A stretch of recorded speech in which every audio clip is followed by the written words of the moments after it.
ॐ शुक्लां भरधरं विष्णुं शशिवर्णं चतुर्भुजं प्रसन्नवदनं ध्यायेत् सर्वविघ्नोपशान्तये।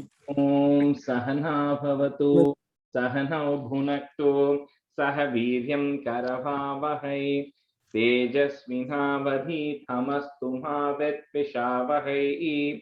ॐ शान्तिः शान्तिः शान्तिः। अगजानन पद्मार्कं गजाननमहर्निशम् अनेकदन्तं भक्तानाम् एकदन्तमुपास्महे। श्रीमहागणपतये नमः। गुरवे सर्वलोकानां भिषजे भवरोगिणां निधये सर्वविद्यानां श्रीदक्षिणामूर्तये नमः। अस्मद्गुरुचरणारविन्दाभ्यां नमः। वसुदेवसुतं देवं कंसचाणूरमर्दनं देवकी परमानन्दं कृष्णं वन्दे जगद्गुरुं। ज्ञानानन्दमयं देवं निर्मलस्फटिकाकृतिम् आधारं सर्वविद्यानां श्रीहयग्रीवमुपास्महे। श्रीहयग्रीवमूर्तये नमः। सरस्वती नमस्तुभ्यं वरदे कामरूपिणि विद्यारंभं करिष्यामि सिद्धिर्भवतु मे सदा। श्रीमहासरस्वत्यै नमः। उमाकोमलहस्ताब्ज सम्भावितललाटकं हिरण्यकुण्डलं वन्दे कुमारं पुष्करस्रजं। வெற்றிவேல் முருகனுக்கு ஹரஹரோஹரா. லோகவீரியம் மகாபூஜ்யம் சர்வரக்ஷாகரம் விபும் பார்வதி ஹிருதயானந்தம் அஸ்தாரம் பிரணமாம்யகம். சுவாமியே சரணமய்யப்பா. வாகர்த்தாவிவ சம்பிரக்தௌ வாகர்த்த பிரதிபத்தயே जगतः पितरौ वन्दे पार्वती परमेश्वरौ। श्री पार्वती परमेश्वराभ्यां नमः। कोमलं कूजयन् वेणुं श्यामलोऽयं कुमारकः वेदवेद्यं परब्रह्म तस्मै श्रीगुरवे नमः। अस्मद्गुरुचरणारविन्दाभ्यां नमः। श्रीकृष्ण गोविन्द हरे मुरारे श्रीनाथ नारायण वासुदेव। श्रीकृष्ण गोविन्द हरे मुरारे श्रीनाथ नारायण वासुदेव। श्रीकृष्ण गोविन्द हरे मुरारे श्रीनाथ नारायण वासुदेव। पीताम्बरं करविराजितचक्रशङ्खकौमोदकी सरसिजं करुणासमुद्रं राधासहायम् अतिसुन्दरमन्दहासं वातालयेशम् अनिशं हृदि भावयामि। कृष्णो रक्षतु मां चराचरगुरुः कृष्णं नमस्ये सदा। कृष्णेनैव सुरक्षितोऽहमसकृत् कृष्णाय दत्तं मनः। कृष्णादेव समुद्भवो मम विभो कृष्णस्य दासोऽस्म्यहं। कृष्णे भक्तिरचञ्चलास्तु भगवन् हे कृष्ण तुभ्यं नमः। श्री गुरुवायूरप्पा शरणं नम्राणां सन्निधत्ते सततमपि पुरस्तैरणभ्यर्थितानपि आर्तान् कामानजस्रं वितरति परमानन्दसान्द्रां गतिं च। इत्थं निःशेषलभ्यो निरवधिकफलः पारिजातो हरे त्वं क्षुद्रं तं शक्रवाटी ध्रुममभिलषति व्यर्थमर्तिव्रजोऽयं। श्रीगुरुवायूरप्पा शरणं श्रीभट्टपादम् अनिशं हृदि भावयामि। वंशी विभूषितकरात् नवनीरदाभात् पीताम्बरात् अरुणबिम्बफलादरोष्टात् पूर्णेन्दुसुन्दरमुखात् अरविन्दनेत्रात् कृष्णात् परं किमपि तत्त्वमहं न जाने। കൈരണ്ടും കൂപ്പി ഞാൻ വീണ്ടുമീറക്കുന്നു നീരജലോചന നിന്നോടായി. ഏതീനു മന്യനെ കുംഭീരേന്ദാത്തോരു രീതിയിൽ നീ എന്നെ പാലിക്കന്നായി. കൃഷ്ണ ഹരേ ജയ കൃഷ്ണ ഹരേ ജയ കൃഷ്ണ ഹരേ ജയ കൃഷ്ണ ഹരേ. Welcome everyone. So seeing who all are there. So Nikki, so Uma, can you chant, you and Priya Arun, can you do the 2 chapters? You can pick whatever chapters you want. And then the students, Satya, you can be a student, and Sabita, you can be a student first, okay? And then we'll swap. Yeah, which one do you want to do? You go first, Uma. Okay. Shri Krishnaya Parabrahmane Namaha. Dashakam 41. Putana Deha Dahaha. Krishna Lalana Ahladaha cha. Vrajeshvara Shauri Vacho Nishamya. Samavrijanna Dhvani Bhita Chetaha. Nishpishta Nisheshatarum Niriksha. Kanchit Padartham Sharanam Gatastvam. Nishamya Gopi Vachanadudantam. Sarvepi Gopa Bhayavismayandhaha. Tvatpatitam Ghora Pishacha Deham. Dehur Vidure Thakutara Krittam. Tvatpita Putastanatacharirat. Samuchalannuchataro hi dhumah. Shankamadhada garavah kimeshah. Kim chandano gaulgulavothaveti.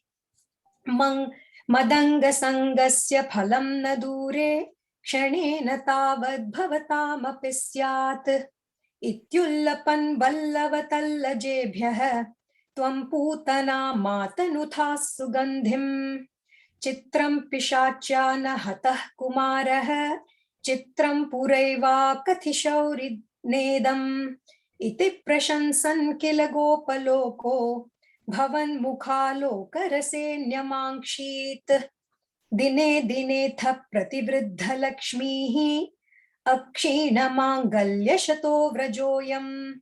Bhavan nivasa daiva sudeva. Pramoda sandrah parito vireje. Griheshu te komal rupahasa mithak katha sankulitah kamanyah. Vritteshu krityeshu bhavan niriksha samagatah pratyahamatyanandan. Aho kumaro maidatta drishtihi smitam kritam mam prativatsakena. Ehyehi mamityupasarya pani. Tvayisha kim na kritam vadhubhihi. Bhavadvapusparshana kautukena. Karatkaram gopavadhu janena. Nitastvamattamra sarojamala vyalambilo lambatula malasihi. Nipayayanti stanamangakam tvam. Vilokayanti vadanam hasanti. Dasham yashoda katamam na bheje. Satadrishah pahi hare gadanmam. Shri Krishnaya Parabrahmane Namaha. Very good. Shri Krishnaya Parabrahmane Namaha. Kadapi janmarkshadine tava prabho nimantrita jnati vadu mahisura mahanasastvam savide nidhayasa mahanasadau avrite vrajeshwari tato bhavatrana balaka prabheti sankrandana sankularvaihi vimishramashva. Priya, on the line, Prabhiti Sangrandana. Beti sonena, prabheti right. Yeah. Okay.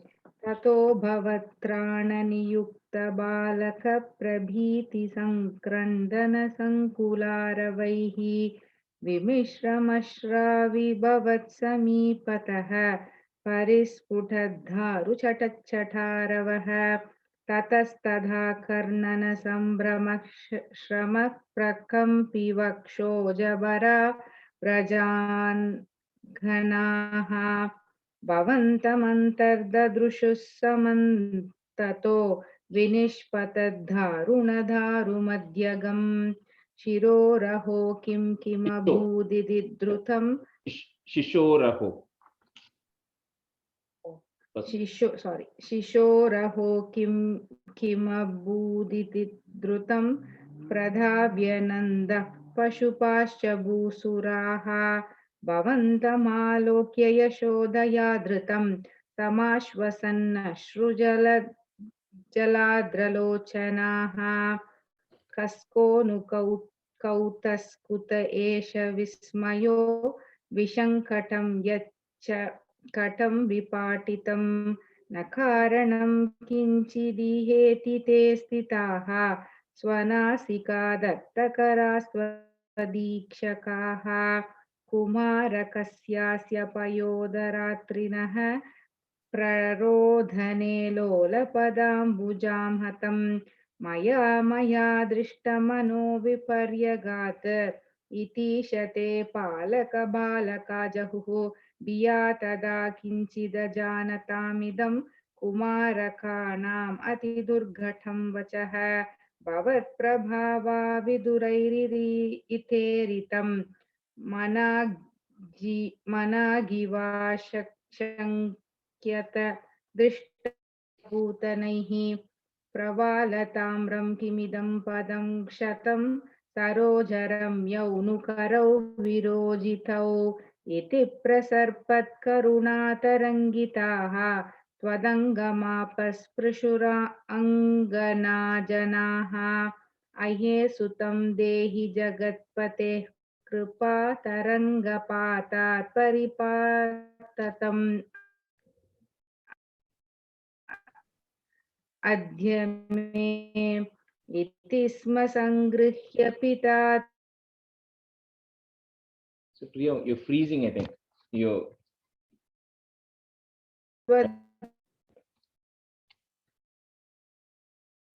Priya.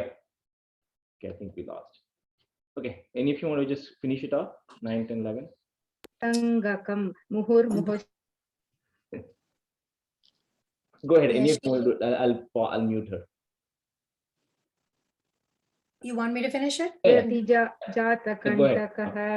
She doesn't know.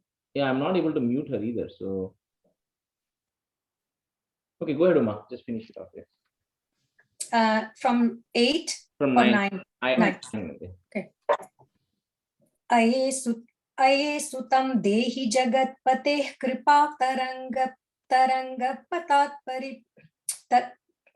अये सुतं देहि जगत्पतेः कृपा तरंगपातात् परिपात मध्यमे इति स्म संगृह्य पिता त्वदङ्गकं मुहुर्मुहुश्लिष्यति जातकण्ठकः अनोनिलीनः किल हन्तुमागतः सुरारिरेव भवतां विहिंसितः रजोऽपि नो दृष्टममुष्य तत्कथं सशुद्धसत्त्वे त्वयि लीनवान् ध्रुवं प्रपूजितैस्तत्र ततो द्विजातिभिः विशेषतो लम्बितमङ्गलाशिषः व्रजं निजैर्बाल्यरसैर्विमोहयन् मरुत्पुराधीशरुजां जहीहि मे. कृष्णाय परब्रह्मणे नमः. We'll start with 43 today. So first one, Twamekada Guru Marut Puranatha Vodum, comma, Gadhadi Rudha. All of them are that emphasis da. Gadhadi Rudha Garimanam Aparayanti. That's the best way to break it. Garimanam Aparayanti. Mata Nidhaya Shayane Kimidam Bateti, comma, Dhyayantya Cheshtata. So you can't break it. So one word, Dhyayantya Cheshtata Griheshu Nivishta Shanka. Twame Kada Guru Marut Puranata Vodhum Gadhadi Rudha Garimanam Aparayanti. Mata Nidaya Shayane Kimidam Pateti Dhyayantya Cheshtata Griheshu Nivishta Shankha.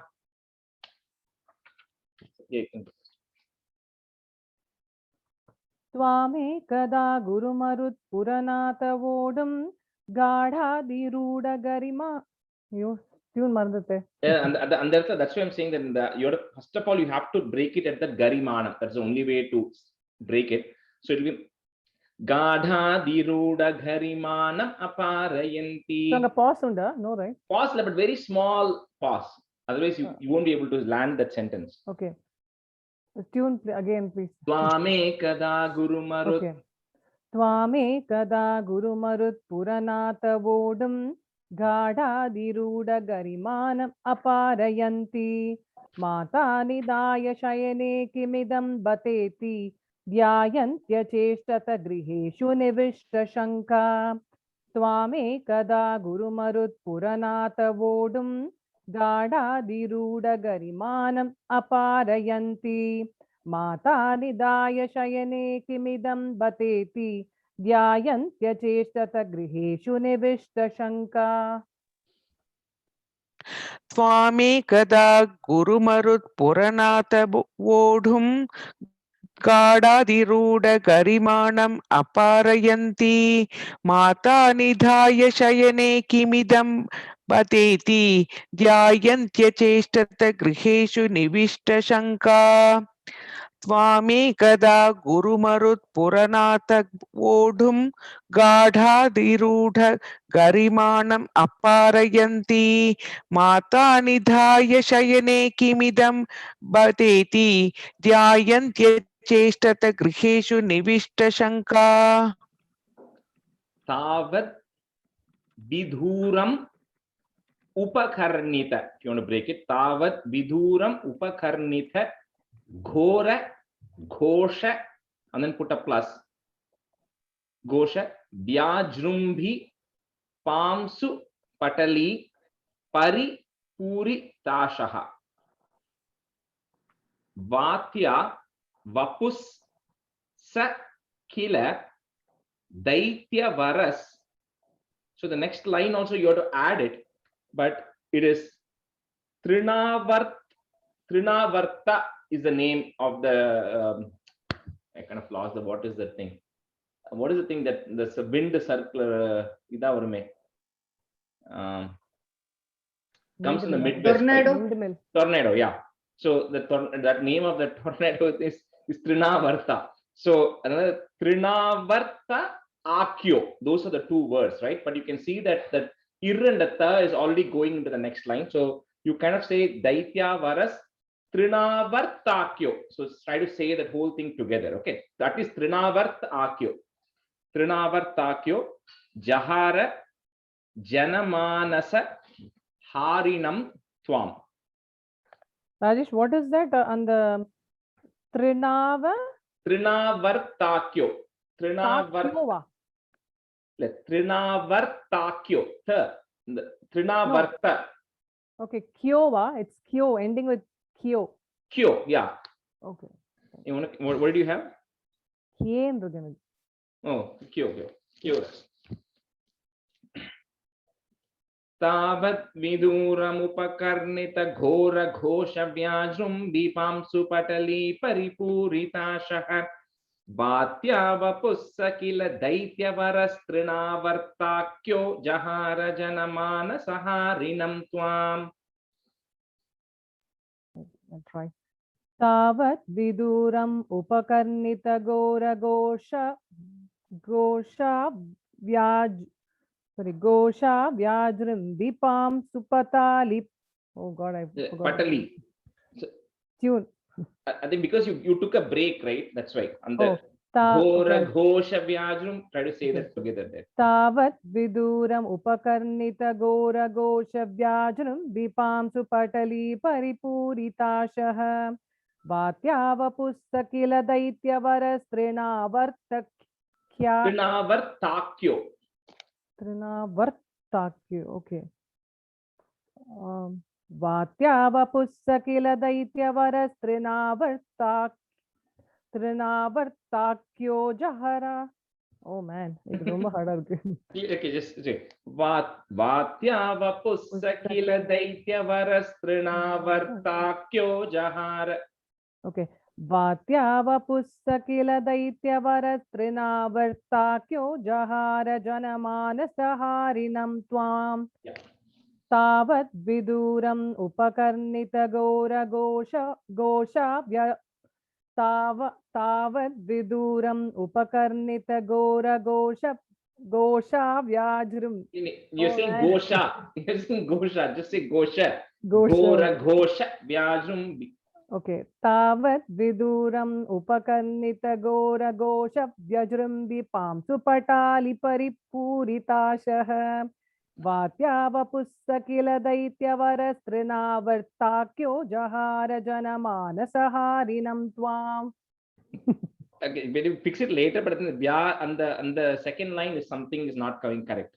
Enga vatyalaya? And then the vyajrumbi pamsu. Tuna illa word. No, I think you said patali, you said it's patali. Oh, patali. Oh, patali. Oh, okay. Got Okay. it. Thanks. Okay.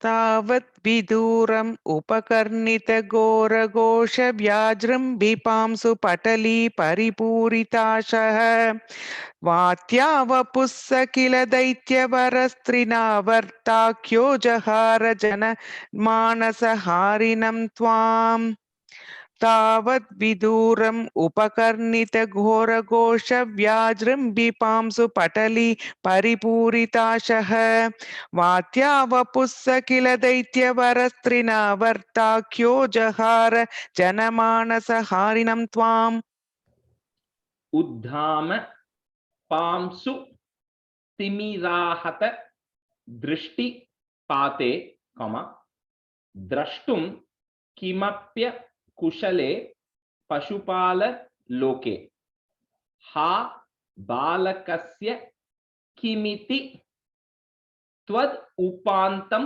apta. 3 words. Tvad upantam apta, or you can say that together. Tvad upantam apta, comma, matha bhavantam avilokya brisham rurodha. Uddhama pamsu timirahata drishtipathe drashtum kimapya kushale pashupala loke ha bhalakasya kimiti tvadupantamapta mata bhavantam avilokya brisham rurodha. उद्दामपांसु तिमिरा हतदृष्टिपाते द्रष्टुं किमप्यकुशले पशुपाललोके हा बालकस्य किमिति त्वद् उपान्तमाप्ता माता भवन्तम् अवलोक्य वृषं रुरोद. Avilokya, mata bhavantam avilokya. मैंने सुना है अभी ने ना. I think avalokya, I think. अविलोक्य. ओके. उद्दामपांसु तिमिरा हतदृष्टिपाते द्रष्टुं किमप्यकुशले पशुपाललोके हा बालकस्य किमिति त्वदुपान्तमाप्ता माता भवन्तम् अविलोक्य वृषं रुरोद. I think on the last line something was not, it's not coming correct. माता भवन्तम् अविलोक्य वृषं रुरोद. That's correct. Yeah. उद्दामपांसु तिमिराहत दृष्टिपाते द्रष्टुं किमप्यकुशले पशुपाललोके हा बालकस्य किमिति त्वदुपान्तमाप्ता माता भवन्तम् अविलोक्य भृशं रुरोद. उद्दामपांसु तिमिराहत दृष्टिपाते द्रष्टुं किमप्यकुशले पशुपाललोके हा बालकस्य किमति त्वदुपान्तमाप्ता माता भवन्तम् अविलोक्य भृशं रुरोद. Third line, Sabita, kimiti. The key me. Kimiti. Yeah, okay. Me is there. किमति सोना. Okay. Tavat sa danava varopi cha dina murtihi. So put a visarga there and a comma. Dina murtihi. Next line, on top of that bha, if you have a ir, remove that off. Bhavatka bhari paridharana luna Bhariya. bhara. Bhara, right? Yeah, bhara. This is Bhari. Okay.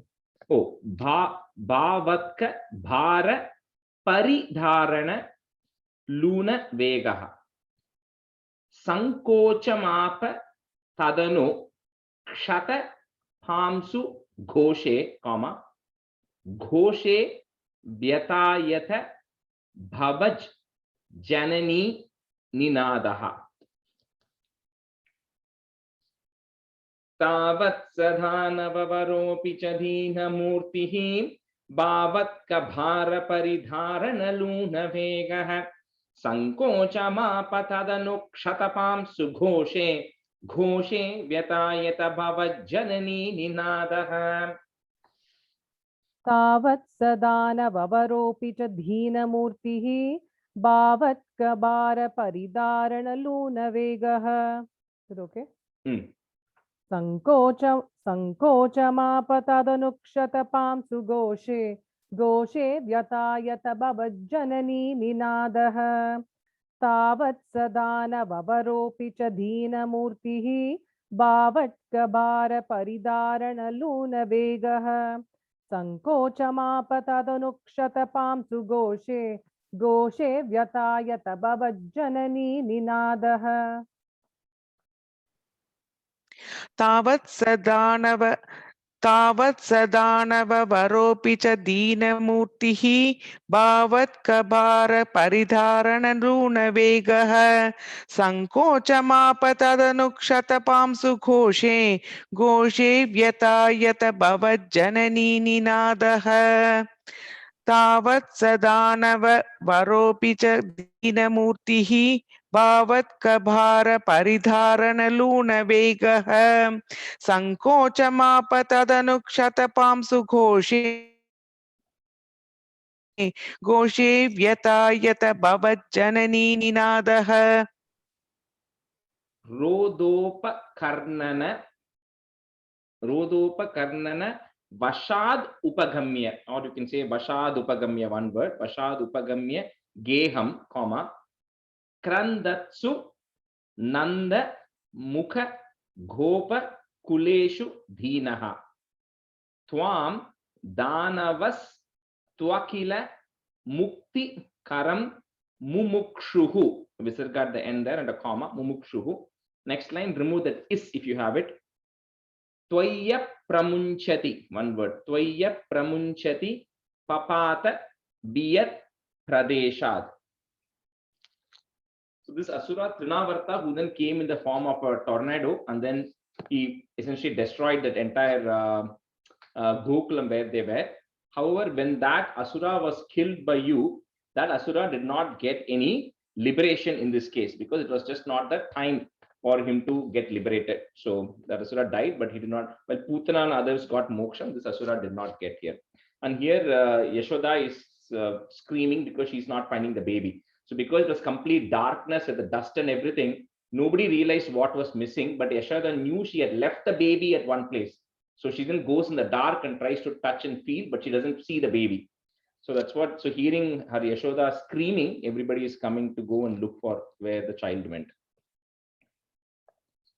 रोधोपकर्णनवशादुपगम्य गेहं क्रन्दत्सु नन्दमुखगोपकुलेषु धीनः त्वां दानवस्त्वकिल मुक्तिकरं मुमुक्षुः त्वय्यप्रमुञ्चति पपात वियत्प्रदेशात् रोदोपकर्णनवशादुपगम्य गेहं क्रन्दत्सु नन्दमुखगोपकुलेषु दीनः त्वां दानवस्त्वकिल मुक्तिकरं मुमुक्षुः त्वय्यप्रमुञ्चति पपात वियत्प्रदेशात् रोदोपकर्णनवशादुपगम्य गेहं क्रन्दत्सु नन्दमुखगोपकुलेषु दीनः त्वां दानवस्त्वकिल मुक्तिकरं मुमुक्षुः त्वय्यप्रमुञ्चति पपात वियत्प्रदेशात् रोदोपकर्णनवशादुपगम्य गेहं क्रन्दत्सु नन्दमुखगोपकुलेषु दीनः त्वां दानवस्त्वकिल मुक्तिकरं मुमुक्षुः त्वय्यप्रमुञ्चति पपात वियत्प्रदेशात् रोदोपकर्णनवशादुपगम्य गेहं क्रन्दत्सु नन्दमुखगोपकुलेषु दीनः त्वां दानवस्त्वकिल मुक्तिकरं मुमुक्षुः त्वय्यप्रमुञ्चति पपात वियत्प्रदेशात् Rodha kulas tadanu gopa gana bahishta, and then put a plus, pashana prishtha bhuvi deham atistha Vishtam.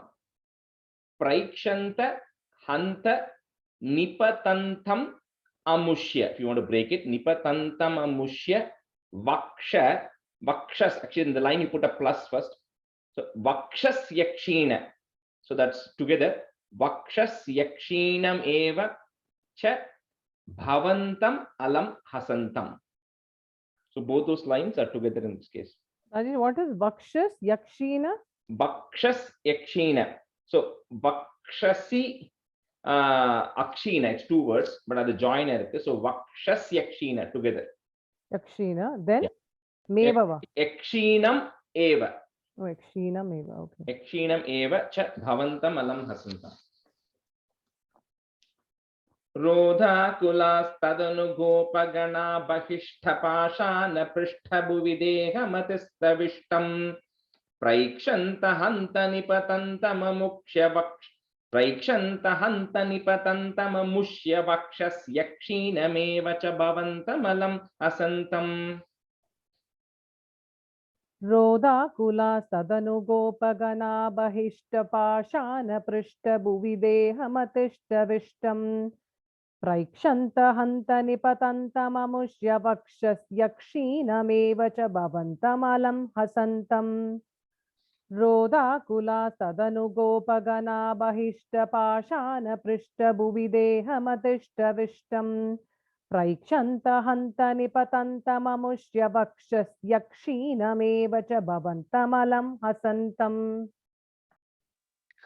Rodhanukula Sthadanugopagana. Sorry. Rodha Kulas. Okay. Rodha Kula Sthadanugopagana Bahishta Pashana Prishta Bhuvideha Matisthavishtam Praikshanta Hanta Nipatanta Mamushya Vakshas Yakshinameva Cha Bhavantam Alam Hasantam. Rodha Kula Sthadanugopagana Bahishta Pashana Prishta Bhuvideha Matisthavishtam Praikshanta Hanta Nipatanta Mamushya Vakshas Yakshinameva Cha Bhavantam Alam Hasantam. So in the second line, end, if you want to break it, it's Deham Atista. You can, Okay. if you want, if you're pausing briefly, then pause it at Deham. Okay. Or you can say that together, that's okay. Grava Prapata Paripishta Garishta Deha, and then put a plus. Brashtasu Dushta Danujopari Drishta Hasam. Agnanam Ambuja Karena Bhavantam Etya, comma, Gopa Dhadhur Girivaradiva Neela Ratnam. So that Asura Trinavarta, when the tornado eventually got done, he came crashing down as if he was a big rock. And in the previous stanza, Bhavantam Alam Hasantam, is they find that the child was completely unaffected.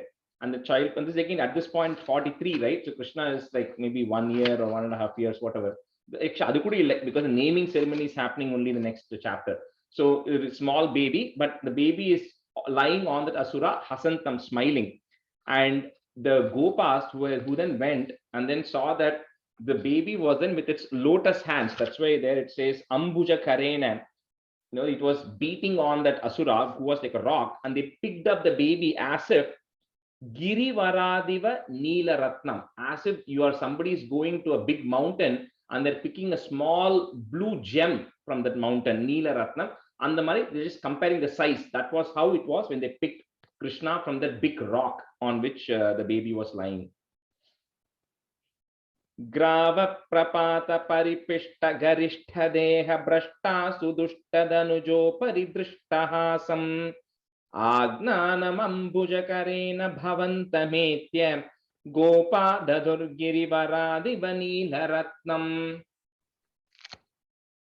Grava Prapata Paripishta Garishta Deha Brashta Sudushta Danujo Paridrishta Hasam Agnanam Ambujakarena Bhavantametya गोपाददुर्गिरिवरादिव नीलरत्नम् द्रावप्रभातपरिपिष्टगरिष्ठदेहभ्रष्टा सुदुष्टदनुजोपरिदृष्टहासम् आज्ञानमम्बुजकरेण भवन्तमेत्य गोपाददुर्गिरिवरादिव नीलरत्नम् ग्रावा प्रपात परिपिष्ट गरिष्ठ भ्रष्ट्यासु दुष्ट धनुजोपरिदृष्टहासम् आज्ञानमम्बुजकरेण भवन्तमेत्य गोपाददुर्गिरिवरादिव नीलरत्नम्. Within the first word, grava, not grava. Grava. Okay. ग्राव प्रपात परिपिष्ट गरिष्ठ देह भ्रष्टासु दुष्टदनुजो परिदृष्टहासम् आज्ञानमम्बुजकरेण भवन्तमेत्य गोपाददुर्गिरिवरादिव नीलरत्नम्. एकैकम् आशु परिगृह्य निकाम Nandhan. So the next line, there are two nurse. Put a plus and then move one of that in to that first line. So Nikama Nandan plus Nandadi Gopa Parirabdha Bichumbhitangam Adhatu Kama Parishankita Gopa Nari, long E, Nari plus Hastambuja Prapatitam Pranumo Bhavantam. Ekaikamashu Parigrihya Nikamanandhan Nandadi Gopa Parirabdha Bichumbitangam Adatu Kama Parishankita Gopa Nari Hastambuja Prapatitam Pranumo Bhavantam. एकैकमाशु परिगृह्य निकामनन्दन् नन्दादिगोपपरिरब्धविचुम्बिताङ्गम् आदातु कामपरिशङ्कितगोपनारी हस्ताम्बुजप्रपतितं प्रणुमो भवन्तम् एकैकमाशु परिगृह्य निकामनन्दन् नन्दादिगोपपरिरब्धविचुम्बिताङ्गम् आदातु कामपरिशङ्कितगोपनारी हस्ताम्बुजप्रपतितं प्रणुमो भवन्तम्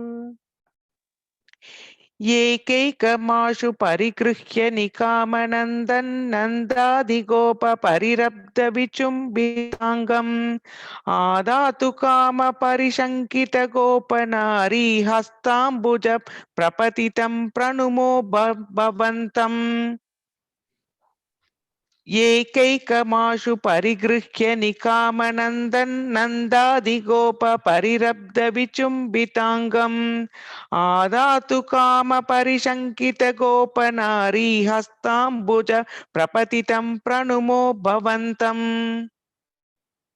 Bhuyopi kinnu, double na, kinnu krinumaha. So put a if there, krinumah pranatarti hari, comma Govinda eva paripalayatat sutam naha ityadi matara pitru pramukhais tadhanim, comma samprartitas tvadavanaya vibho tvameva.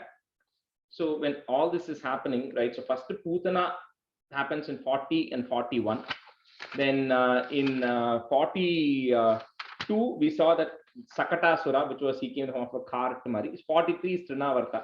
So all of these things are already happening before even the naming ceremony has happened, right? Which is happening in 44. So Matara, your mother, Pitru, your father, Pramukais, all of them are praying to yourself or praying to you. In the sense, they're praying to Govinda, they're praying to the Hari itself and saying, oh Hari, you are the one who is constantly coming and protecting our son, and we pray to you that just like how you've been helping us all these times, you continue to protect our son. So here Bhattacharya is saying is they are praying to you, Tvameva, they're praying to you for your protection itself. And then they're saying, please protect my child of him. They're all praying here. Bhuyo pikin krunuma pranatarti hari Govinda एव परिपालयतात् सुतं नः इत्यादि मातर पितृप्रमुखैस्तथा हि सम्प्रार्थितस्त्वदवनाय विभो त्वमेव। भूयोऽपि किन्नु कृणुमः प्रणतार्तिहारी गोविन्द एव परिपालयतात् सुतं नः इत्यादि मातरपितृप्रमुखैस्तदानीं सम्प्रार्थितस्त्वदवनाय विभो त्वमेव। भूयोऽपि किन्नु कृणुमः प्रणतार्तिहारी गोविन्द एव परिपालयतात् सुतं नः इत्यादि मातरपितृप्रमुखैस्तदानीं सम्प्रार्थितस्त्वदवनाय विभो त्वमेव। भूयोऽपि किं नु कृणुमः प्रणतार्तिहारी गोविन्द एव परिपालयतात् सुतं नः इत्यादि मातरपितृप्रमुखैस्तदानीं सम्प्रार्थितस्त्वदवनाय विभो त्वमेव। भूयोऽपि किं नु कृणुमः प्रणतार्तिहारी गोविन्द एव परिपालयतात् सुतं नः इत्यादि मातरपितृप्रमुखैस्तदानीं त्वदवनाय विभो त्वमेव। Hey, Rajesh, the Kimnua, Kinnua. Kinnu, sorry, yeah. I think I thought Sabita was saying im, but I wasn't sure. Kinnu. ஏன்னா தமிழ்ல கிம்னு Kim போட்டிருக்கு தான் அதனால இருக்கு. ஆமா. அதான் அது kim and nu, that is correct, but when it gets joined it becomes kinnu. okay. But the individual words are kim and nu, that's correct. Got it. Vatatmakam dhanujam evam ayi pradhunvanne comma vatot bhavan mama gadhan kimu no dhunoshi kim va karomi punarapya nilalayesha comma nishesha roga shamanam muhurartha yetvam. So here Bhadripad is saying, so nicely saying, when this asura came in the form of a wind, Vadatmakam, he came in the form of this terrific wind, right, as Trinavarta, you very easily destroyed him, right? He was such a powerful asura, but you were able to destroy him. However, Vadod Bhavan, however, I am suffering due to wind, because he has rheumatoid arthritis, right? That's caused by Vayu, because of excess air in the body, right, in the joints. So he says, I am suffering from Vatod Bhavan, I am suffering because of excess air in this joints. Mama Gadan Shubhinodanushi, how come you are not helping me? He's right now in 43rd chapter, he's saying, how come you are not able to help my problem? You're able to destroy that asura when you're a baby, but you are not able to help me. However, no, if you're thinking, he's saying, Kimva Karam, what can I do? Because if you are going to like or a supervisor and goes and says, I want to help me out with something, and that person doesn't help, you can say, hey, I want to talk to your manager, and you can go above. But here he says, I can't do anything. Kimva karami, what else can you do other than punarapya, other than coming to you again? Because there's no other person I can go and appeal to who can actually help cure me. So even if you don't help me out, I'm going to continue coming to you alone and asking for helping me out. So nishesha roga shamanam, so completely eradicate all the ailments I have. Muhurarthaye tvam, you who lives in Guruvayur. I think he completes, I pray again and again. He wraps up this. Vatatmakam dhanujameva mayi pradhunvanne vatodbhavan mama gadan kimuno dhunoshi kim va karomi punarapya nilalayesha nishesha roga shamanam muhurartaye tvam. वातात्मकं धनुजमेव मयि प्रधून्वन् वातोद्भवान् मम गदान् किमुनो दुनोषि किं वा करोमि पुनरप्यनिलालयेश निःशेषरोगशमनं मुहुरर्तये त्वाम् वातात्मकं धनुजमेव मयि प्रधून्वन् वातोद्भवान् मम गदान् किमुनो दुनोषि किं वा करोमि पुनरप्यनिलालयेश निःशेषरोगशमनं मुहुरर्तये त्वाम् वातात्मकं धनुजमेव मयि प्रधून्वन् वातोद्भवान् मम गदान् किमु नो धुनोषि किं वा करोमि पुनरप्यनिलालयेश निःशेषरोगशमनं मुहुरर्तये त्वाम् वातात्मकं धनुजमेव मयि प्रधून्वन् वातोद्भवान् मम गदान् किमु नो धुनोषि किं वा करोमि पुनरप्यनिलालयेश निःशेषरोगशमनं मुहुरर्तये त्वाम् ओम श्री कृष्णाय परब्रह्मणे नमः. Okay, that completes that. So we'll move on to 45. So Priya Srikumar, you can be student, and Sujata, you can be student, okay, for this chapter. So stanza 1. Ai sabala murare pani janu pracharaihi, comma, kimapi bhavana bhagan bhushayantau bhavantau chalita charana kanjau manju manjira shinja, put a plus, shravana kutuka bhajau cheratush charu veghat. So I think this tune, this is like the 4-liner tune.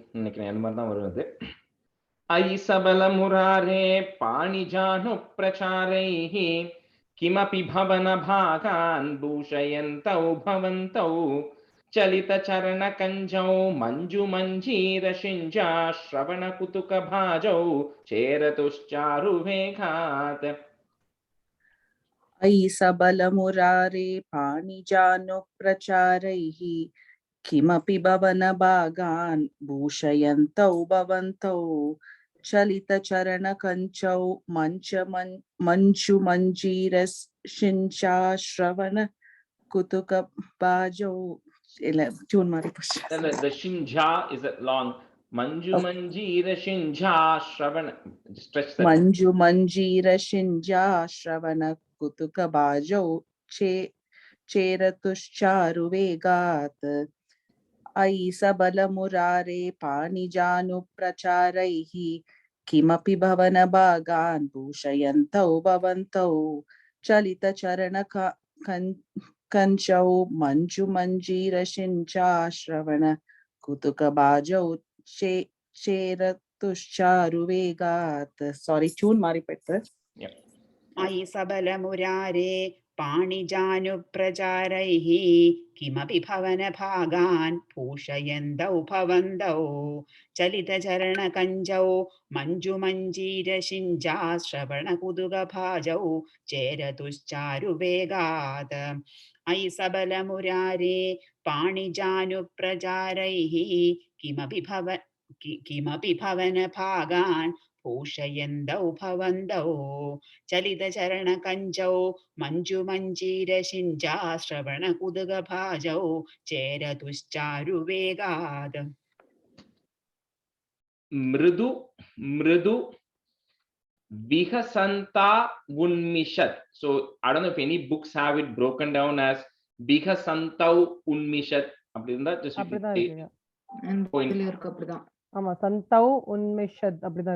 okay. I mean, if we have to say it that way, we have to pause it. Let me just see then. I figured because the actual words are vihasantau and unmishat. என்னோட bookல விஹ சந்தா உன்மிஷத்னு சேர்த்து தான் இருக்கு ஒரே அதான் சந்தா உன்மிஷத். Okay, so I don't know if Satya and Priya, right, who said Uma, you have 2 books. எனக்கும் அப்படிதான் இருக்கு. I have 2 books. எனக்கு அந்த print out இருக்கு.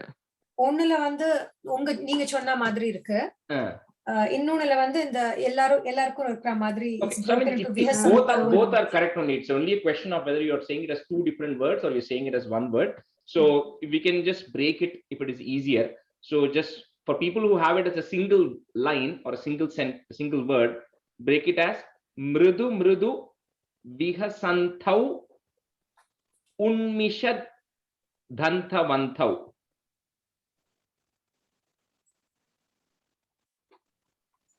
Actually, sorry guys, because this is one more thing like this is going to come in fourth also, so I don't want to keep breaking it.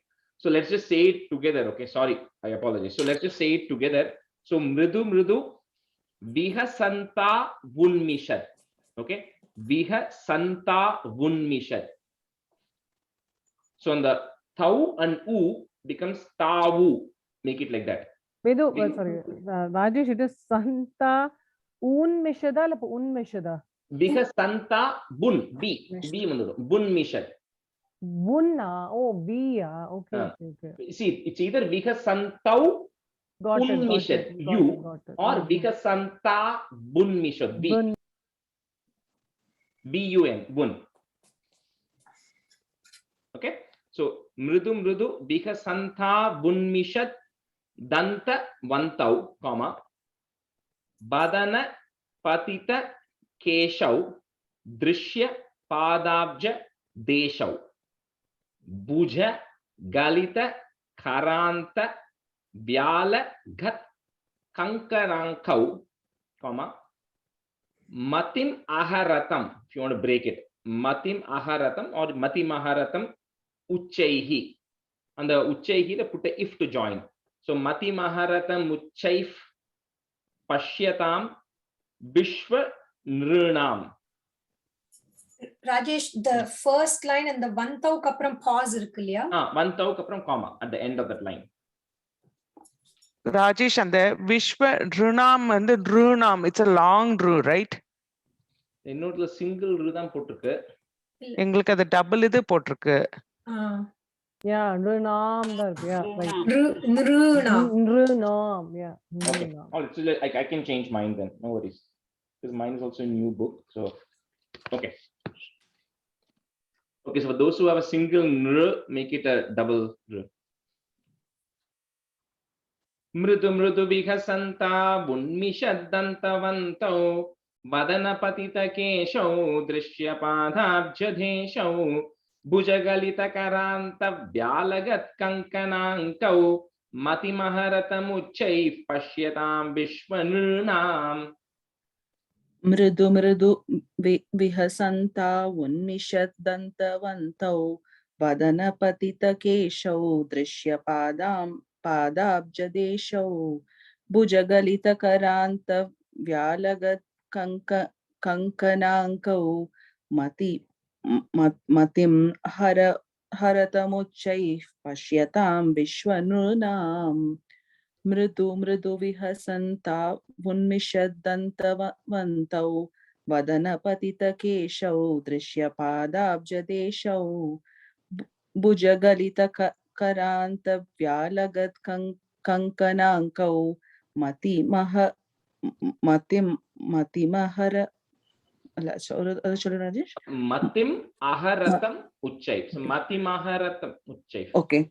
मतिमहरतमुच्चैः पश्यतां विश्वनृणाम्. मृदु मृदु विहसन्दा उन्मिषद्दन्तवन्तौ वदनपतितकेशौ दृश्यपादाब्जदेशौ भुजगलितकरान्तव्यालगत्कङ्कणाङ्गौ मतिमहरतमुच्चैः पश्यतां विश्वनृणाम्. मृदु मृदु विहसन्दा उन्मिषद्दन्तवन्तौ वदनपतितकेशौ दृश्यपादाब्जदेशौ भुजगलितकरान्तव्यालगत्कङ्कणाङ्गौ मतिमहरतमुच्चैः पश्यतां विश्वनृणाम्. Anusarati jalauge kautuka vyakulakshe comma kimapi krita ninadam vyaha santau dravantau valita vadana padmam prishtatho datta drishti comma kimiva na vidadhate kautukam vasudeva. Rajesh, what is the first one? Janauge and the Anusarati?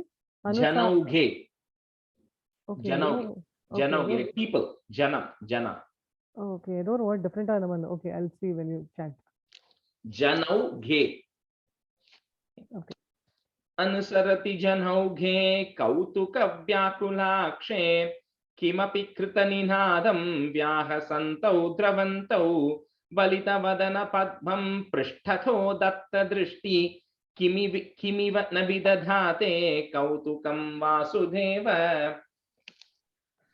अनुसरति जनौगे कौतुक व्याकुलाक्षे किमपि कृतनिनादं व्याहसन्तौ द्रवन्तौ वलितवदन पद्मं पृष्ठतो दत्तदृष्टि किमिव न विदधाते कौतुकं वासुदेव अनुसरति जनौगे कौतुकव्याकुलाक्षे किमपि कृतनिनादं व्याहसन्तौ द्रवन्तौ वलितवदन पद्मं पृष्ठतो दत्तदृष्टि किमिव न विदधाते कौतुकं वासुदेव आसुरदिजनौखे कौतुकव्याकुलाक्षे किमपि कृतनिनादं व्याहसन्तौ द्रवन्तौ वलितवदन पद्मं पृष्ठतो दत्तदृष्टि किमिव न विदधाते कौतुकं Vasudev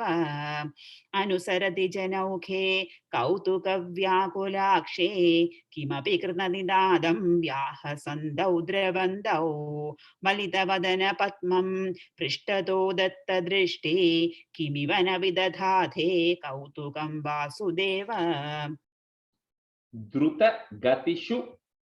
Again here also, if your books, some books may have patantau uttitau. That could be what some books have. Other books may have it all as one word. Just take the stanza 2.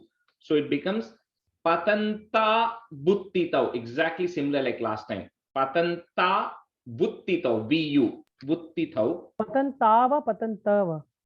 Patanta buttitau. Oh, okay. Patanta, okay.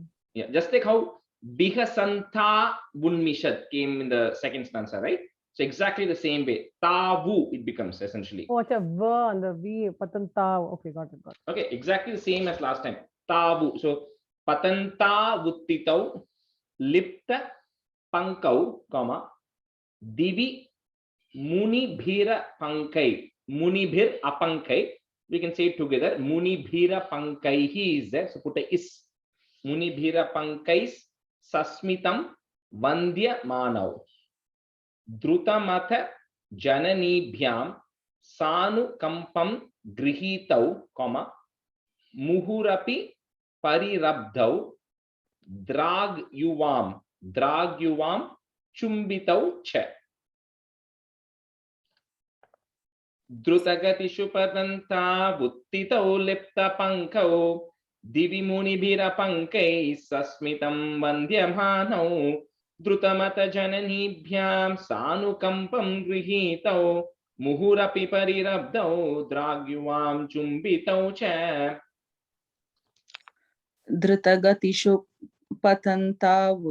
पतन्तावुत्थितौ लिप्तपङ्कौ दिवि मुनिभिरपङ्कैः सस्मितं वन्द्यमानौ धृतमतजननीभ्यां सानुकम्पं गृहीतौ मुहुरपि परिरब्धौ द्राग्युवां चुम्बितौ च. Third line, first word, dhrutamata. Dhrutamata. Okay. First two are okay. Same, dhruta. Okay. Okay.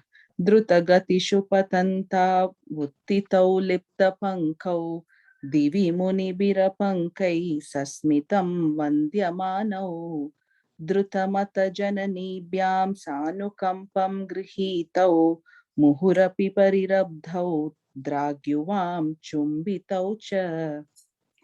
द्रुतगतिषु पतन्ता उत्थितौ लिप्तपङ्गौ दिवि मुनिभिरपङ्गैः सस्मितं वन्द्यमानौ द्रुतमदजननीभ्यां सानुकम्पं गृहीतौ मुहुरपि परिरब्धौ द्राग्युवां चुम्बितौ च द्रुतगतिषु पतन्ता उत्थितौ लिप्तपङ्गौ दिवि मुनिभिरपङ्गैः सस्मितं वन्द्यमानौ द्रुतमदजननीभ्यां सानुकम्पं गृहीतौ मुहुरपि परिरब्धौ द्राग्युवां चुम्बितौ च.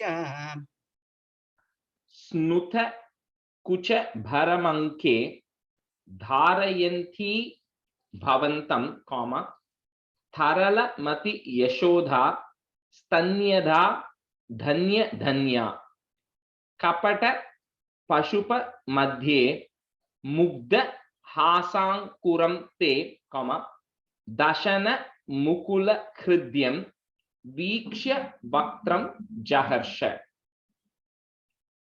Snutakucha Bharamanke Dharayanti Bhavantam Taralamati Yashodha Stanyada Dhanya Dhanya Kapata Pashupa Madhye Mugdha Sankuram Te Dashana Mukula Hridyam Vikshya Vaktram Jaharsha Snuta Kucha Baranke Dharayanti Bhavantam Taralamati Yashoda Stanyada Dhanya Dhanya Kapata Pashupa Madhye Mugdha Sankuram Te Dashana Mukula Hridyam Vikshya Vaktram Jaharsha Snuta Kucha Baramke Dharayanti Bhavantam Taralamati Yashoda Stanyada Dhanya Dhanya Kapata Pashupa Madhye Mugdha Sankuram Te Dashana Mukula Hridyam Vikshya Vaktram Jaharsha Snudakuja Paramange Tharayandi Bhavandam Taralamati Yashoda Stanyada Dhanya Dhanya Kapada Pashupa Mathe Muktaha Saguram Te Dashana Mukula Hridyam Vikshya Vaktram Jaharsha Snudakuja Paramange Tharayandi Bhavandam Taralamati Yashoda Stanyada Dhanya Dhanya Kapada Pashupa Mathe Muktaha Sanguram Te Dashana Mukula Hridyam Vikshya Vaktram Jaharsha. In this chapter, essentially they're describing all of Krishna. Generally, they're growing, right? So they're just describing all the things that Krishna and Balarama are doing. Because 44 was a naming ceremony, so that children are beginning to grow up. And in 46 is where he shows that the Vishwarupa Darshanam to Yashoda, right? So this is kind of the in-between. And here, it's a nice paragraph where Bhattaripad is saying that Yashoda has you in her lap, and then she's feeding you milk, and she's extremely happy, right, that you are drinking a lot of milk. And in between that satisfaction of the child drinking the milk, the child is pausing briefly and is smiling, and you are smiling of Krishna. And when you are smiling, she can actually see those small bud-like teeth is beginning to show up now, right? And she's seeing that small bud-like teeth of yours beginning to come, and she gets extremely delighted at looking at that. Next, Tadanu Sharana Chari Darakais Saka Maran. So again, next line there'll be double, one in and one ni. So move that in to the first line. So Darakais Saka Maran, and then put a plus. Nilaya Thatishu Kelan Bala Chapalya Shali Bhavana Shuka Vilalan Vatsakamsh Chanu Dhavan. I think some books had Dalan or something like that different. I just made a note. I don't know if any of you have that. Yeah, in the word did you say Bidalan Badala? You had Vidhalan, right? Instead of Bidalan.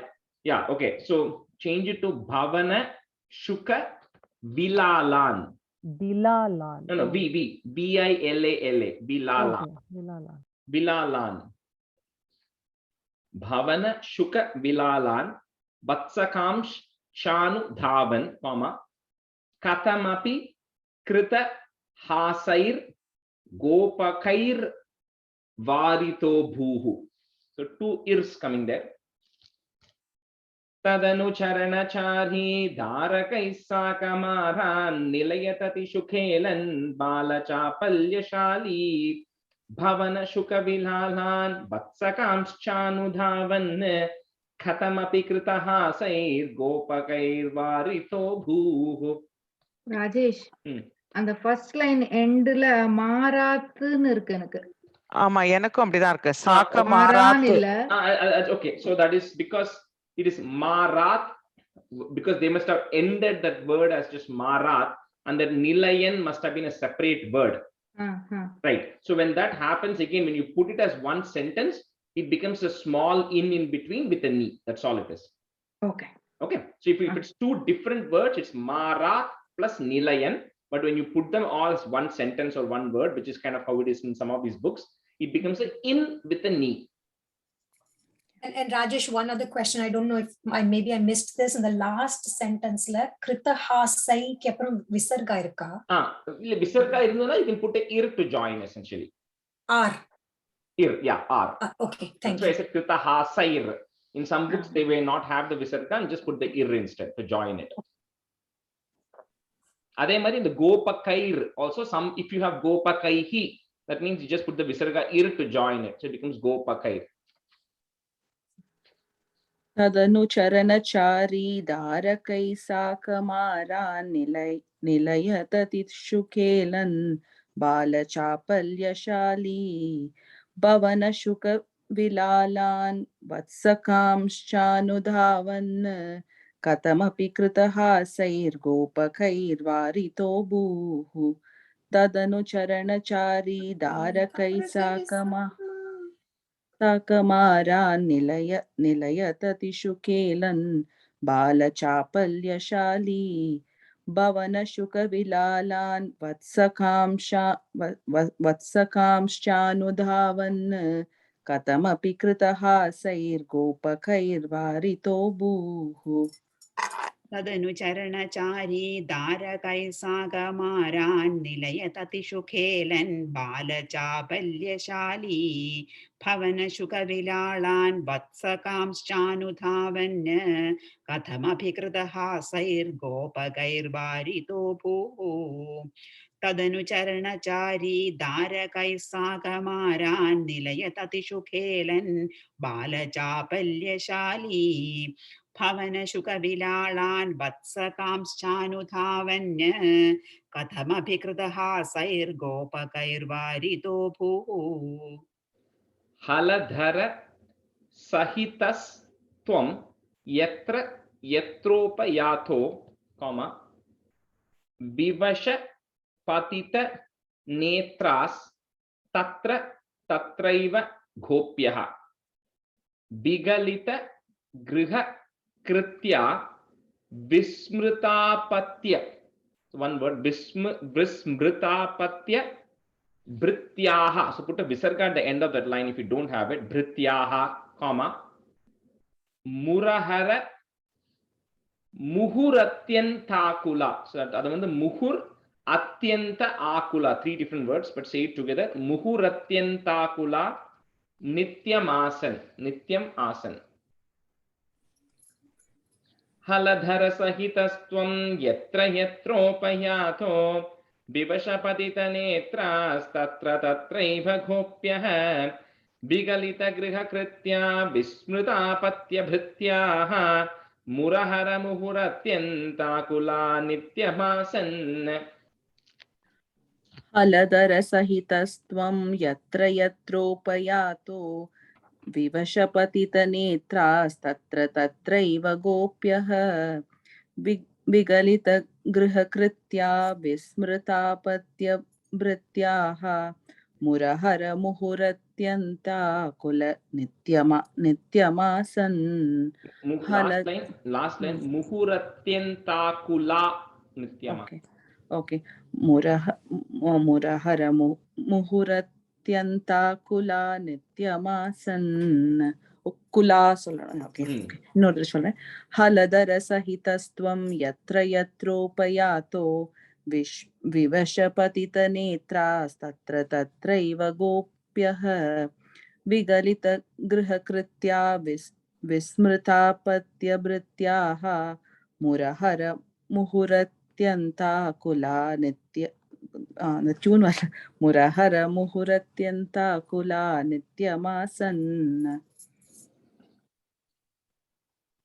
हलधर सहितस्त्वं यत्र यत्रोपयातो विवशपतितनेत्रास्तत्र तत्रैव गोप्यः विगलितगृहकृत्या विस्मृतापत्यभृत्याः मुरहरमुहुरत्यन्ताकुला नित्यमासन्.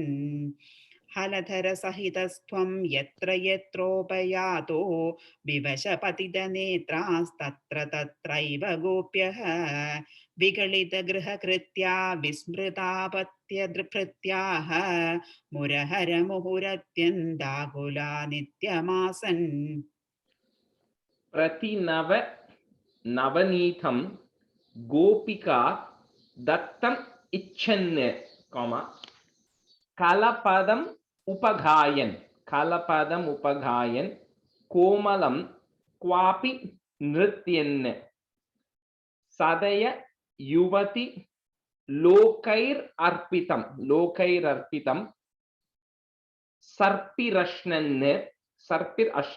सर्पिरश्नन्, comma क्वचन नव विपक्वं दुग्धम apyapibastvam.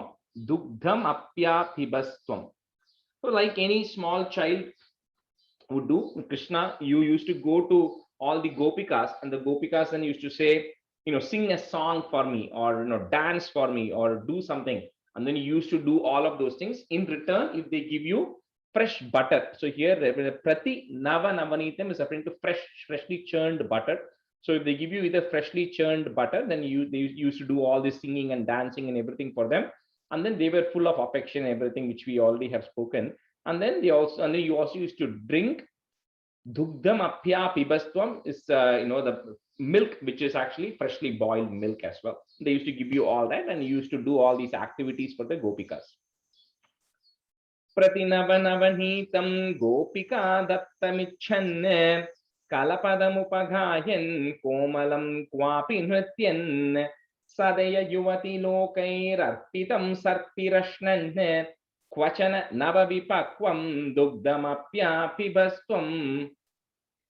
Pratinavanitam gopika dattamicchan kalapadamupa komadam kwapi nrityan Sadaya yuvati lokair arpitam sarpirashanan kvachana nava vipakvam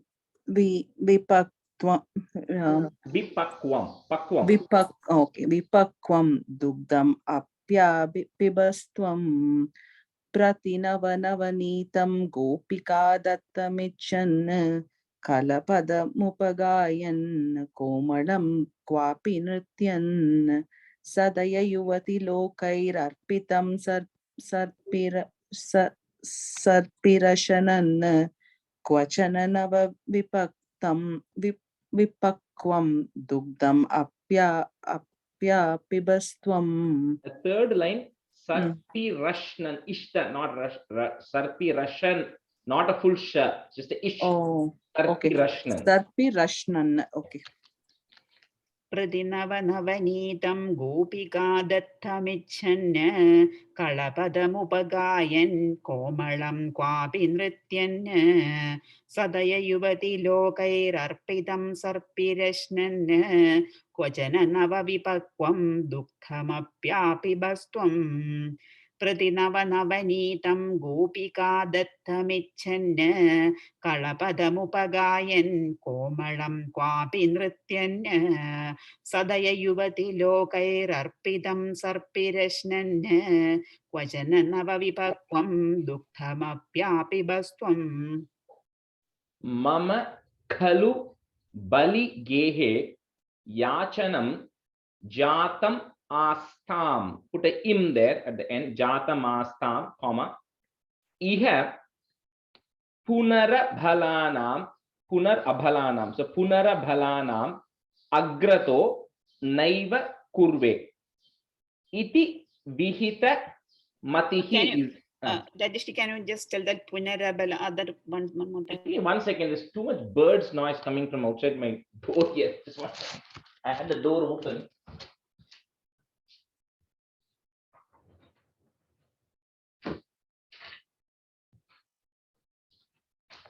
So that one is punarabhalanam. So you can say if sometimes if you have punaha abhalanam, if you have a visarga there, then you can put a ir there to join it, a ra there to join it, right? So it's punarabhalanam or punar abhalanam.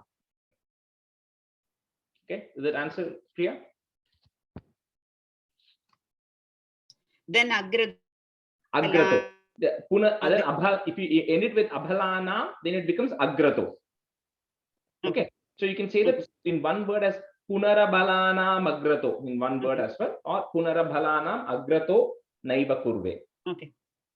Iti bihita matihi, if you have it, put that ich sound there, matih. Kim deva santyajya yachnyam. So that first it's a ich there, ya kapran, there's a ich, and then nyam, nyam is the kind of maybe closest translation. Yachnyam, comma, dhadi ghritam aharastvam.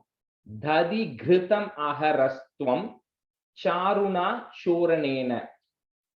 So dadi is yogurt, curd, ghritam is ghee.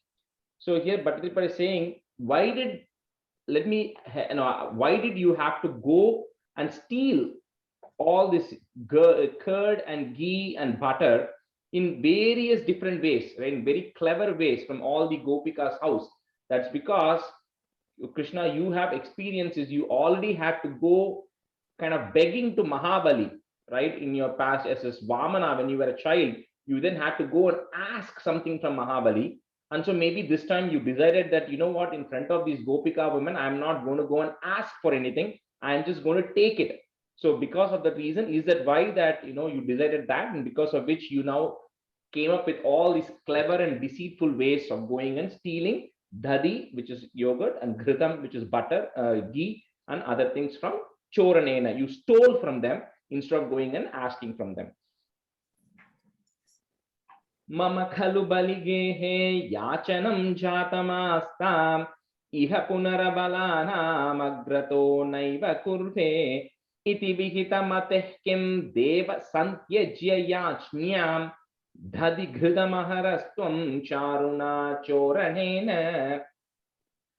Mama khalu baligehe yachanam jatamastam iha punarabhalanam agrato naiva kurve iti vihitamate kim devas santyajya yajñam dadi ghritamahastvam charuna choranena. The third line, yach, Y-A-C-H, yach, Okay. nyam, N-Y-A-M, nyam. Okay, yachnyam. Okay, and then the fourth line, dhadi ghritam aharastvam. Ghritamaharastvam. Okay, Yeah. I'll Or try you can say saying. ghritam aharastvam. Okay. Or Chetas. Okay, let me try. Mama khalu baligehe yachanam jatamastam iha punarabalanam agrato naiva kurve iti vihitamate kim deva santyajya yachnyam dati grihatamahastvam dati. Say that line again. Okay. Iti vihitamate kim deva santyajya yachnyam dati gritamaharastvam charuna choranena. Mama khalu beligehe yachanam jatamastam iha punarabalanam agrato naiva kurve iti vihitamati kim deva samtijya yajñam dati kritamaharastvam charuna choranena. Mama khalu beligehe yachanam jatamastam iha punarabalanam agrato naiva kurve iti vihitamati kim deva samtyajya yajñam dati kritamaharastvam charuna choranena. Priya, the third line, I heard a im, deva, it's santyajya, in, santyajya. Samtyajya, right? In, not im, no m, in, n. Samtyajya, right? Yeah, correct. Samtyajya, okay. Hey, ஒரே ஒரு நிமிஷம் ராஜேஷ், இந்த யாஜ்ஞாம், right? முதல்ல ச அப்புறம் தான் ஞா வருதுல்ல. Correct. ஷ, Yeah. Yachnyam. YACH. Yach. Nya. ஞாம். Okay. Last stanza. Thava dhadi ghritam. Again, same thing. Dhadi and ghritam like we saw last time. But your curd and ghee. Dhadi ghritam oshe. Ghosha yosha jananam. Put the im at the end of that line in the comma. Jananam. Next line starts with a abhajata hridi rosho navakasham na shokaha. Hridayamapi mushitva harsha sindhau nyadhastvam sa mama shamaya rogan vata gehadi natha. So saying, so even though Krishna, you stole dhadi and ghritam and other things from the Gopika's house, they did not have roshaha, they did not get angry, nor did they have shokam, nor did they get sorrow, right? Because you actually stole it from their house. In fact, because you also stole their heart, hridayam api mushitva, because you also stole their hearts in the process, right? They actually experience intense bliss in you coming and doing all these activities and actually taking and stealing from their house, and they felt extremely happy. So such a Lord, please shamaya rogan, please forgive or eradicate my disease as well. Vata gehadi nata. Tabadhadi grita moshe ghosha yosha janhanam abhajata hridi rosho navakasham na shokaha hridayamapi mushitva harsha sindhau nyadhastvam samama shamaya rogan vata gehadhinata. Tavadati घृतं मोषे घोष योषा जनानाम् अभजत हृदि रोषो नावकाशं न शोकः हृदयमपि मुषित्वा हर्षसिन्धौ न्यदास्त्वं समम शमय रोगान् वातगेहादिनाथ. तवदति घृतमोषे घोषयोषा जनानाम् अभजत हृदि रोषो नावकाशं न शोकः हृदयमपि मुषित्वा हर्षसिन्धौ न्यदास्त्वं समम शमय रोगान् वातगेहादिनाथ. तवदधि कृतमोषे घोषयोषा जनानाम् अभजत हृदि रोषो नावकाशं न शोकः हृदयमपि मुषित्वा हर्षसिन्धौ न्यथास्त्वं सममशमय रोगान् वातगेहाधिनाथ. तवदधि कृतमोषे घोषयोषा जनानाम् अभजत हृदि रोषो नावकाशं न शोकः हृदयमपि मुषित्वा हर्षसिन्धौ न्यथास्त्वं सममशमय रोगान् वातगेहाधिनाथ. कृष्णाय परब्रह्मणे नमः. सान्ध्रानन्दावबोधात्मकमनुपमितं कालदेशावदेभ्यां निर्मुक्तं नित्यमुक्तं निगमशतसहस्रेण निर्भास्यमानम् अस्पष्टं दृष्टमात्रे पुनरुरुपुरुषार्थात्मकं ब्रह्मतत्त्वं तत्तावद्भाति साक्षात् गुरुपवनपुरे हन्त भाग्यं जनाः. कायेन वाचा मनसेन्द्रियैर्वा बुद्ध्यात्मना वा प्रकृते स्वभावात् करोमि यत् सकलं परस्मै नारायणायेति समर्पयामि. ராஜேஷ் இன்னும் ரெண்டு இருக்கு. Oh right, I was going to say, yeah, see, some books have those two things, and give me 1 minute, I forgot to write it in my book. It is not in this book of mine. அதான் சரி, சிலபஸ்ல கிடையாதுன்னு நினைச்சேன் நான். இதெல்லாம் extra. Give me 1 minute. I'm going to go get my other book that has Rajesh, நான் அந்த இதுல அனுப்பியிருக்கேன், நம்மளோட நாராயணியம் இதுல நான் இப்பதான் அனுப்பினேன். 11 and 12 உங்களுக்கு. Okay, good, thanks. I was going to send it, but I completely forgot. This week was crazy. See, we all watch what you're doing, Rajesh. Okay, so ladies pound padra un mele. Okay, so wait, I'll tell you. This is different tune. So let me just remember this. Okay.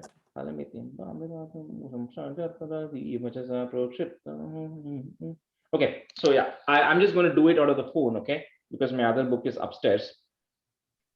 Okay.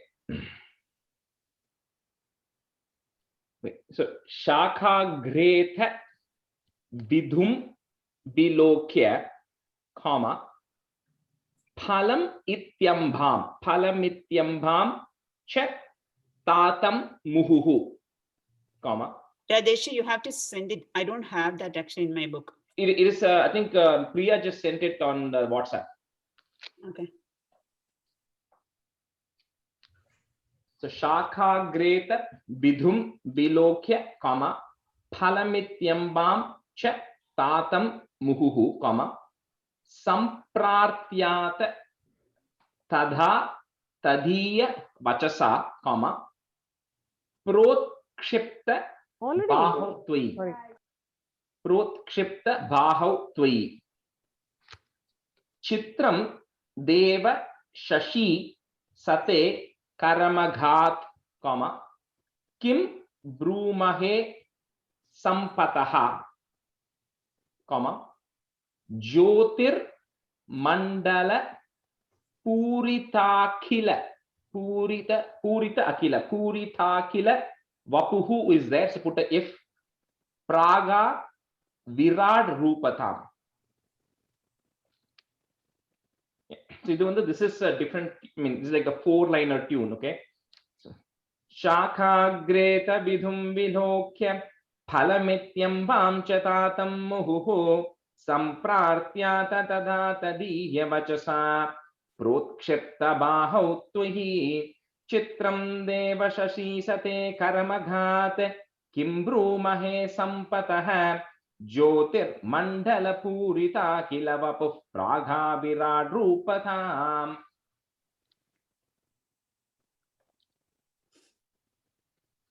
Suja, is there?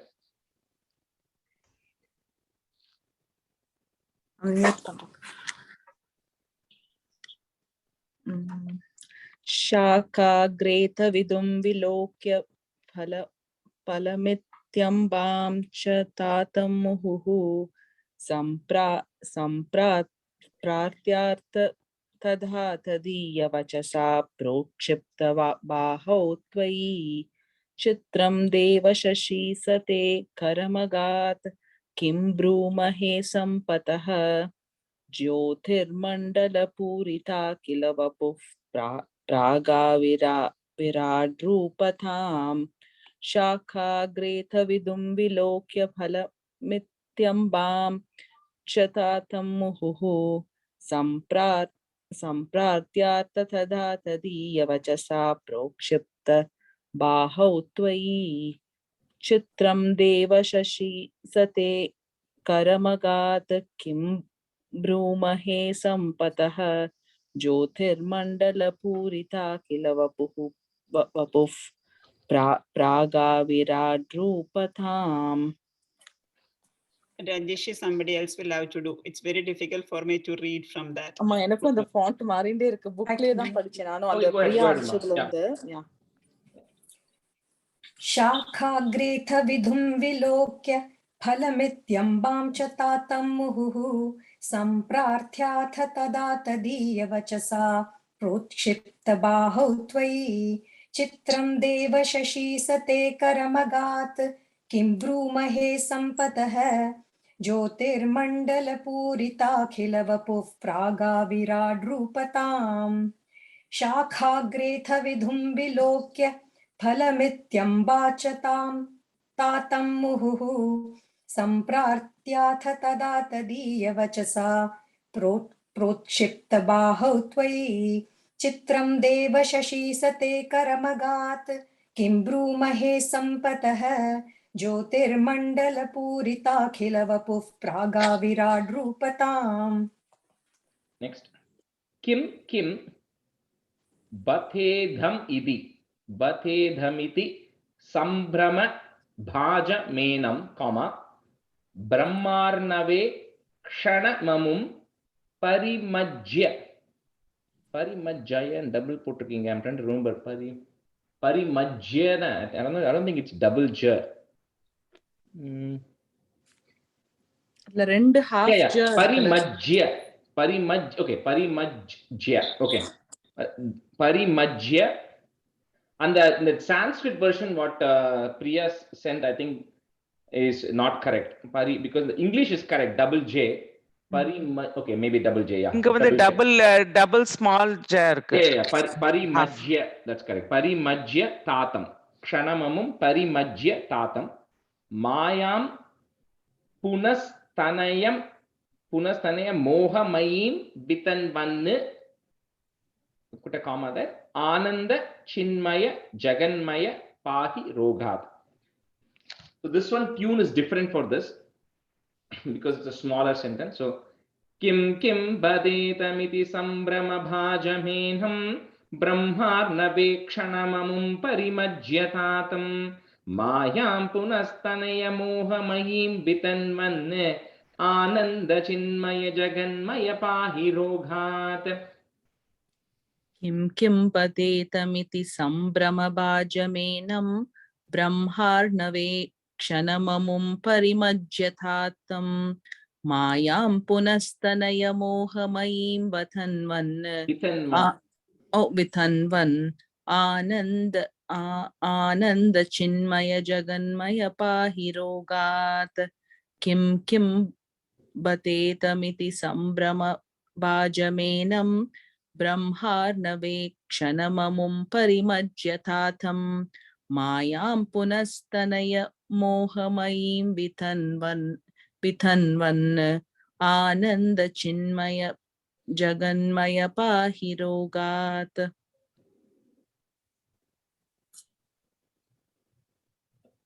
किं बतेदमिति सम्भ्रमभाजमेनं ब्रह्मार्णवेक्षणममुं परिमज्यतातं मायां पुनस्तनय मोहमयीं वितन्वन् आनन्दचिन्मय जगन्मय पाहि रोगात्.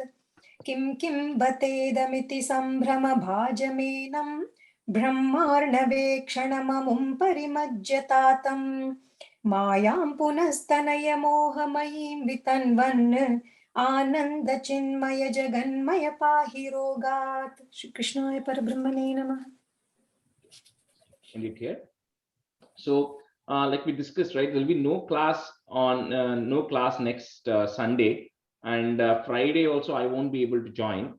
So if you all want to meet, and maybe I think we finished up to chapter Dasakam 13 last Friday.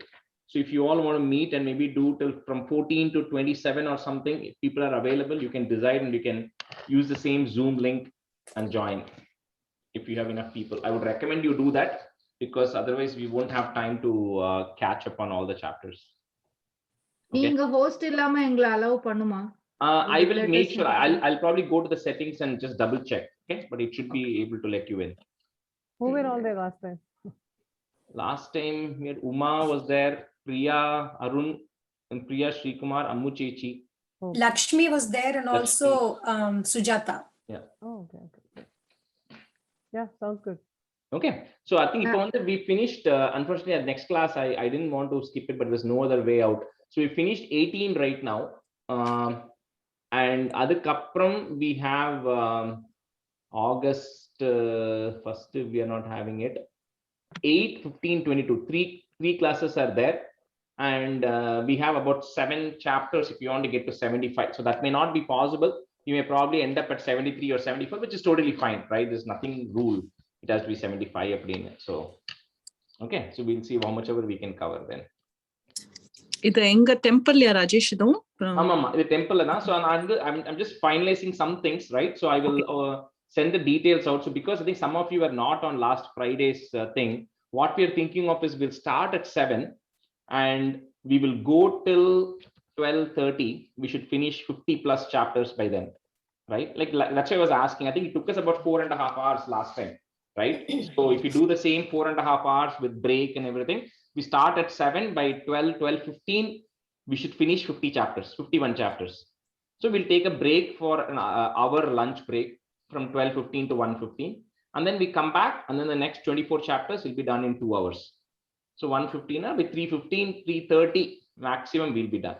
So it's going to be a pretty intense from 7 to 3:30 session for everybody. Getting ready for 100 chapter chanting, Rajesh. I know, there's a 75 is almost there, right? It's Yeah. 3/4, you know. Rajesh, Saturday they have Venkatesa Suprabhadam usually. That's okay? No, I'm working on that. So don't worry about it. I'm working on that. Okay. So I was just about to tell Rajesh that I'll give him a call later. We are talking to them to figure out, because what they do is they say the Vishnu Sahasranamam Cholluava. So there are two options, right? They can join the Vishnu Sahasranamam early in the morning when we say it at 7. Illata namload the pannitu, and then when they come at, we take a break at 10:30 or something. They come, they do Vishnu Sahasranamam. We can just do it with them and then continue. So that's a one of good the idea. two, I'm working on that right now. Either is okay. So I'll let Either you is know how okay. it works. Either is okay. So we'll just need to be a little bit flexible, because இது வந்து Saturday scheduled puja va vandu eppo ella Saturday they'll say Vishnu Sahasranamam. Yeah. No, absolutely. So I think that's not a problem at all. So I think either way is okay, whether you want to do it early or we want to do it in the middle, right? So that's why I'm thinking, Ma, maybe if we keep, like we discussed, right? If we keep till 4, worst case, I think we are pretty well covered. We have enough buffer, right? Yeah. So now when avalta ketkreen, if they are willing to come at 7 and say the Vishnu Sahasranamam along with us, if they want to, I don't know if they'll say anything else. Illata, we can tell them to come at their usual time. They say a lot of other things time, also. 10:30 or whatever, they'll come and say, we'll Rajesh take a is break. right. They say other things also. They say other things also, Ma. So And நான் ஒரு what is it? போயிருந்தேன். Ayengaroda Tirupavai or something they say. Yeah. So I'll ask, we are trying to figure that out. Okay. Yeah. No worries. Thanks. Rajesh, how many more chapters are there? அதான் இப்ப நம்ம வந்து இப்ப we finished 68 chapters. 75 க்கு எத்தனை பாக்கி இருக்குன்னு? 7. Oh, so நம்ம 2 பண்ணா கூட 6 தான் முடியும் சொல்லுங்க. That's okay. I mean, 75 was just something we had in our mind, saying by that August 10 we want to finish 75. And the next week class illadanaala, I think that's messing up. We can blame it on Rajesh's vacation. So Rajesh listen, has to make this trip. I was thinking of, calling one of you and doing a 1 hour session, recording 2 chapters and sending it to the group. நான் சரி பாவம் எல்லாரும் கொஞ்சம் practice பண்ணிட்டு சொல்லிட்டு I didn't do that. We are all in trouble now. I was thinking, I don't want to unnecessarily. I'm skipping next Sunday anyway, so I'm happy that you're not having class. Where is Danya? Danya enachu? She's been super busy in the month of July, so she said she'll join from next week or something. Okay. Sounds good. All right. Rajesh sorry internet cut ஆனதே தெரியல, நான் பாட்ல sand பண்ணிட்டு இருந்தேன். பரவாயில்லை, no problem. Okay. All right. Thanks, Thank you, Rajesh. Rajesh. everyone. Thank you. Thank you. Thank you.